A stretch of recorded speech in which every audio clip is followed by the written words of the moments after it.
Ah, tu vois, regarde. La dorade. La dorade royale. Regarde, là tu vois ça. L'œil. Il doit être frais. L'œil est frais, tu vois. L'œil est frais. Là. L'œil est... Voilà. L'écaille, c'est bien luisant et tout, voilà. Ça, c'est magnifique. Depuis quelques années, les polars en région ont la cote. Chez nous, Dumontel et Varlot, commissaires, sont les personnages de Franck Linol et Joël Nivard. Deux flics aux petits oignons font passer les policiers à table.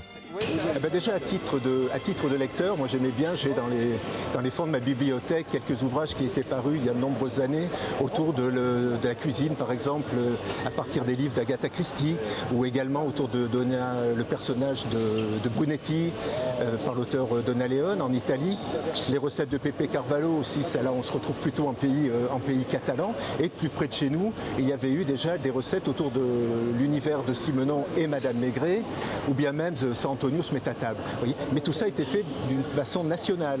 Et puis il y a près de 20 ans qu'il n'y a pas eu ce type de livre.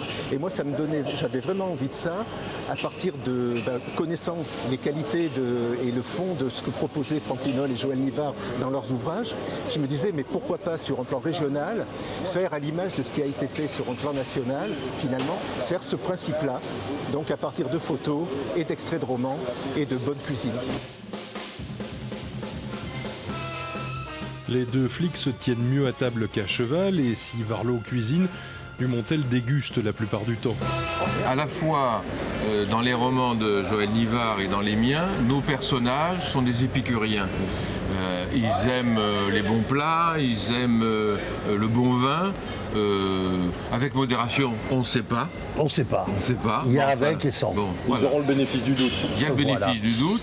Et donc, le bouquin de recettes s'est imposé naturellement, Joël. Absolument. Bon, je crois que nos personnages... Alors moi, mon personnage cuisine plus que le personnage de Dumontel, que le personnage de Franck. Moi, le mien, il fait de la cuisine, que Franck, non. Donc, l'idée, c'était de reprendre un peu ces recettes, qui sont des recettes simples, qui privilégient le circuit court, le produit de qualité et le produit d'ici. Circuit court, produits locaux, cuisine d'ici, autant vous dire que les halles centrales servent de support, de décor au livre.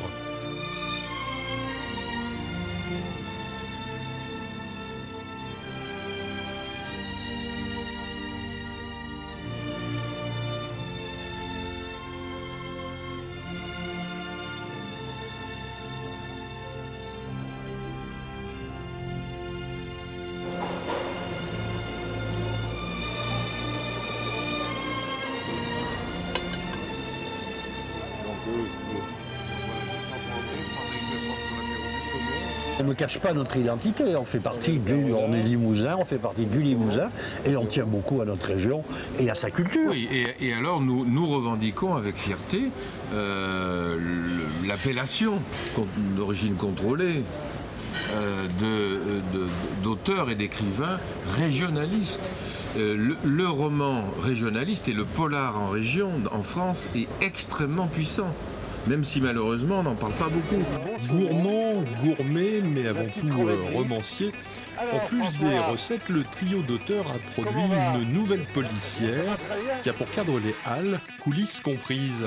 On aurait retrouvé un couteau de boucher. Oui, parce que c'était le couteau que je me sers. C'était mon couteau. Ah Voilà. Tu vois ? Le début de la nouvelle policière, c'est donc l'histoire d'un gros restaurateur notable qui vient une fois par semaine régler ses fournisseurs. Il arrive à 6h, il se gare dans le parking souterrain et un jour, à 6h du mat, alors les artisans, l'ADA, les commerçants sont en pleine bourre, ils sont en train d'installer tout. L'ascenseur là-bas ouvre ses portes et on trouve ce type mort avec un couteau de boucher Et ça démarre comme ça. Alors, qui a tué ce type? Est-ce que c'est quelqu'un des Halles? Polar ou roman noir, les héros relâchent la pression, Restos et bars jouent leur rôle. Oui, en partie, c'est la convivialité qu'on recherche, c'est un peu pour nous faire oublier les métiers où on voit des choses souvent sordides, ou dans lesquels on est très très impliqué. Ça nous permet de se détendre autour d'un verre, de discuter un peu. Oui, bien sûr, c'est en grande partie pour évacuer. C'est tout à fait. Hein. On connaît maintenant à peu près bien le métier de flic, d'enquêteur. Et nous savons que ce sont des métiers très difficiles. Et donc, je pense que ces gens-là ont besoin de se retrouver autour d'un verre. Voilà, mais autour d'un verre. Décompresser, discuter, parler d'autres choses. Même si... L'ambiance des bistrots, voilà. L'ambiance d'érable, c'est sympa, quoi. On retrouve cette ambiance, on discute avec les gens, c'est bien. Le tout, on le fait avec modération, de toute façon. Deux flics aux petits oignons et pour l'heure unique, une suite serait-elle possible? J'aimerais bien, on va voir un peu comment les lecteurs réagissent.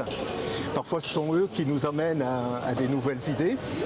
Pour l'instant, c'est vrai que on s'est concentré sur cela. Mais à titre personnel, moi, je ne détesterais pas prolonger l'aventure. Au succès de Flics aux petits oignons. Flics aux petits oignons.